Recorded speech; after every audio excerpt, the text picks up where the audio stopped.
counselors, every one of you are out there analyzing me and trying to figure And what really scares me is some of you probably will.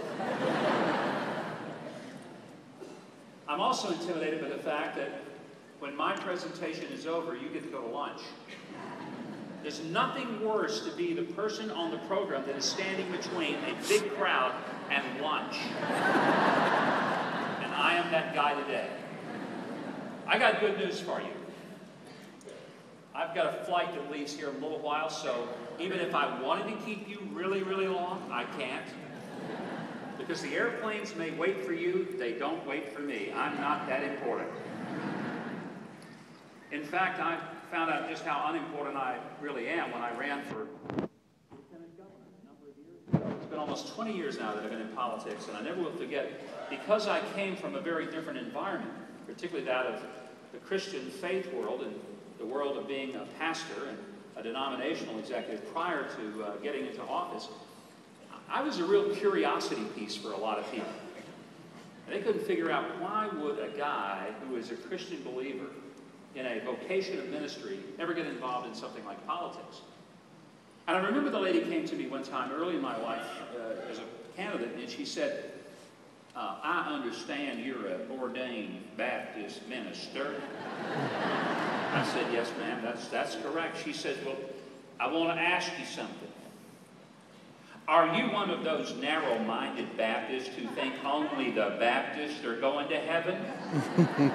I said, oh, no, ma'am, no, ma'am. You see, I'm a lot more narrow than that because I don't think all the Baptists are going to make it.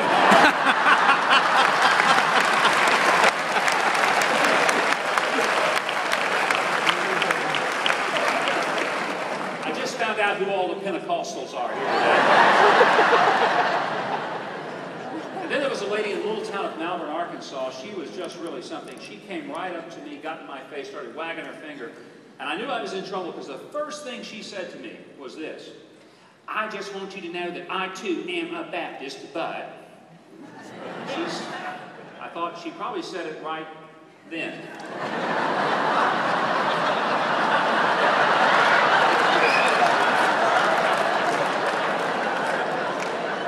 But of course she continued, and here's what she said. She says, I want you to know I am a Baptist, but I don't think people like you ought to run for office. In fact, I'm not going to vote for you. I didn't vote for you before. I won't vote for you this time. I won't vote for you next time. I will never vote for you because I don't think people like you ought to be getting in politics. And sir, I wouldn't vote for you if you were St. Peter.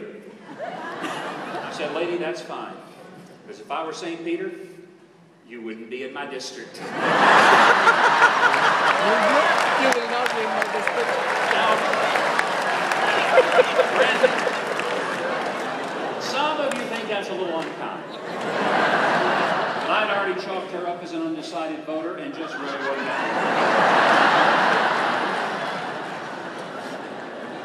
Well, my topic today is not so much about confronting voters, but it's how Jesus deals with us.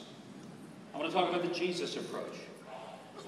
I know that that's why you're in counseling.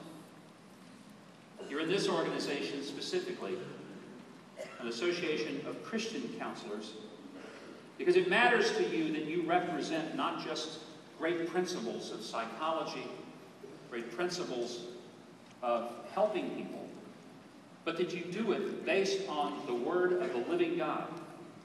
The reason that's important to you, I'm assuming, is the same reason it's important to me. Because it's the only objective truth that I'm absolutely confident of. I'm not confident when I read the daily newspaper. I'm not confident when I read blogs. In fact, usually whatever a blog says, I typically discount it by about 99%, having been the object of so many of them. I'm not that confident when I read even textbooks because I know how they can be altered and manipulated. And even something that is written to be scientific fact in a few years will be disproven. I mean, how confused can we be about whether or not coffee is good for us? 1 week, it'll kill you. The next week, you really need some coffee. Study recently showed that one of the best things for us is chocolate. My wife took that article. It is on our refrigerator. As a constant reminder, it is one of the food groups at our house, chocolate. It'll change in a few years, unquestionably. But what is the Jesus approach? Well, I want to speak of it in three ways today: confrontation, controversy, and comfort. Jesus does, in fact, confront us. He confronts us with who he is and the claims of God upon our lives. But sometimes we think that it is